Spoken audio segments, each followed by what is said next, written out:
po, pagkali ko rin po sa inyo, ang isa pa natin kapatid na napakagaling mag-serve sa Panginoon. At siya po ay talagang, sabihin natin na talagang kahit na ups and downs, nandyan siya para masilbi. Napakapula din natin kapatid na Brother Ronnie Ramos, at ang kanyang babae na sister Ramos. Sila po yung tubong Mindoro. Ano? At dumating rin po kanyang may bahay. Ayun po, tawagan din po natin naman ang ating mga iba pang kasama. Sila Sister Tita Balangot, talakpakan po natin ang yan sila. Sila po yung mga tutulong sa atin. Ano kayo?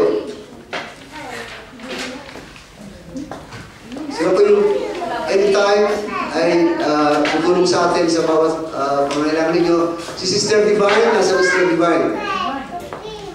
Sister Divine, talakpakan po natin.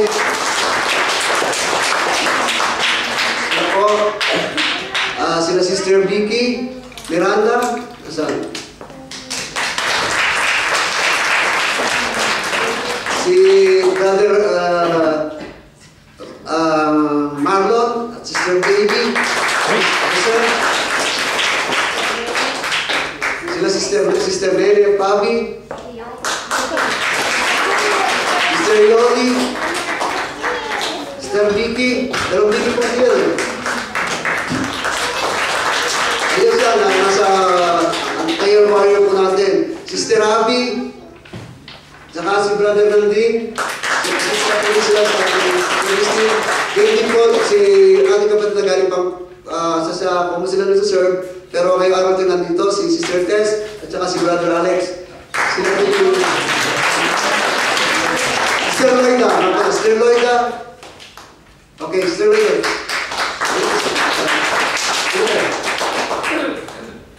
Sister Loida, hindi ka sa una. Sister Abby, hindi ka. May kulang pa ba akong hindi tawag? Okay. So sila po yung mga taong... Sister Tess. Kasama sila po na. Natin ko na sa kanila. Okay. So sila po yung mga taong tutulong sa atin sa gawain ito na ilang linggo. Makakapag-is kayo sa amin at alam kong ang Panginoon ay talagang tinawag kayo. No? Sabi nga nila, wala daw coincide. Diba? Hindi sinasabing, ay, nag-coincide lang, dahil wala naman akong gagawin. Talagang tinawag kayo, Lord, kaya nandito kayo. So, pagkapakan po natin tayo ng